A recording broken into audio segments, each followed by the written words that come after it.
Hello students, आज हम बात कर रहे हैं सोशल सर्वे के स्टेप्स के बारे में, टाइप्स के बारे में। सोशल सर्वे, जैसा कि आप जानते हो, एक बहुत ही जटिल और विस्तृत प्रक्रिया है और वर्तमान समय में प्रत्येक क्षेत्र में इसका जो चलन है वो बढ़ता जा रहा है। प्रत्येक कार्य के लिए सर्वेक्षण का सहारा लिया जाता है। सर्वेक्षण के अंतर्गत, जैसा कि आप जानते हो, प्राथमिक तथ्यों को एकत्रित किया जाता है ताकि सही सूचनाएं जो हैं वो प्राप्त हो सकें, चाहे वो किसी भी क्षेत्र की हो, सामाजिक, आर्थिक, सांस्कृतिक, राजनीतिक।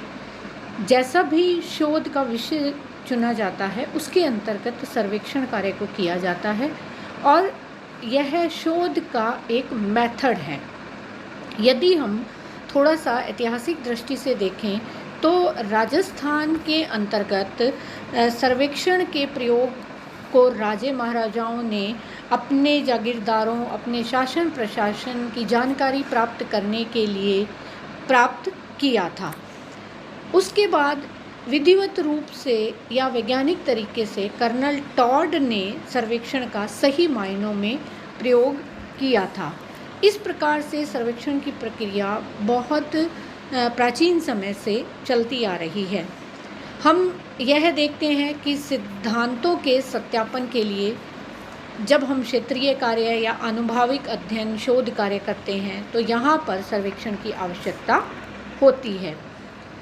बिना शोध कार्य के, बिना अनुसंधान के एक छोटे स्तर पर सर्वेक्षण किया जा सकता है, तथ्यों की जानकारी प्राप्त की जा सकती है प्राथमिक रूप से, लेकिन बिना सर्वेक्षण के कोई भी आनुभाविक या एम्पिरिकल रिसर्च जो है वो संभव नहीं होता है। यहाँ पर जब हम इसके टाइप की बात करते हैं तो 3 आधार हमें दिखाई देते हैं। पहला है निदर्शन के आधार पर सर्वेक्षण जो किया जाता है वो हम लेते हैं। यहाँ पर एक बात और आपके समझने के लिए ज़रूरी है कि जब हम अध्ययन करते हैं तो अध्ययन के 2 पक्ष हम लेते हैं। एक तो समग्रता में अध्ययन, समग्र अध्ययन जिसको हम कहते हैं, जिसमें हम जनसंख्या के आंकड़ों का अध्ययन करते हैं जो कि प्रत्येक व्यक्ति के लिए जाते हैं और हमारे सामने वह जनगणना के रूप में, संगणना के रूप में आते हैं। दूसरा निदर्शन के रूप में, निदर्शन जो है वो एक बड़े क्षेत्र का प्रतिनिधित्व करता है। कुछ इकाइयों को चुन लिया जाता है जो कि उस पूरे बड़े क्षेत्र को रिप्रेजेंटेटिव करती हैं और इस तरह से हम उस बड़े भूभाग का जो शोध कार्य करना चाहते हैं उसमें निदर्शन के माध्यम से हम इकाइयों का चयन कर लेते हैं और फिर प्राप्त निष्कर्षों को उस पूरे पर लागू कर देते हैं। यहाँ पर इन प्रतिनिधि इकाइयों को आधार माना जाता है। दूसरा जो प्रकार है वो है उद्देश्यों के आधार पर। उद्देश्यों के आधार पर इसको 3 भागों में बांटा जाता है। पहला है इसमें वर्णनात्मक, डिस्क्रिप्टिव, जहाँ केवल तथ्यों का वर्णन मात्र किया जाता है। जो भी तथ्य हमारे सामने होते हैं उनका वर्णन कर दिया जाता है। दूसरा जो प्रकार है उद्देश्यों के आधार पर वो है विश्लेषणात्मक, यानी कि डिस्क्रिप्टिव प्रकार जो है वो हम देखते हैं।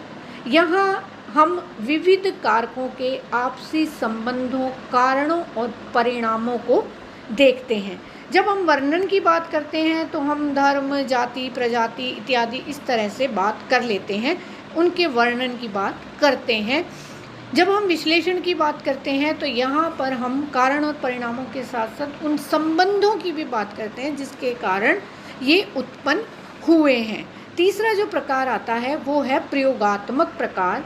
प्रयोगात्मक प्रकार के अंतर्गत जब हम काम करते हैं, एक्सपेरिमेंटल, हम इसको रिसर्च के रूप में देखते हैं, सर्वेक्षण के रूप में देखते हैं।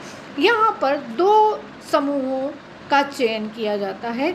एक समूह प्रयोगात्मक होता है और दूसरा समूह नियंत्रित होता है और फिर इन दोनों के ऊपर सर्वेक्षण का कार्य करके निष्कर्ष निकाले जाते हैं। मान लीजिए एक एग्जाम्पल दे रखा है इसमें, महिला सशक्तिकरण में सरकारी नीतियों का प्रभाव। तो एक समूह ऐसा लिया जाएगा जिसने इन सरकारी नीतियों से कुछ फ़ायदा उठाया है, उन नीतियों को अपने रोज़मर्रा या उनको लिया है सरकार की तरफ से।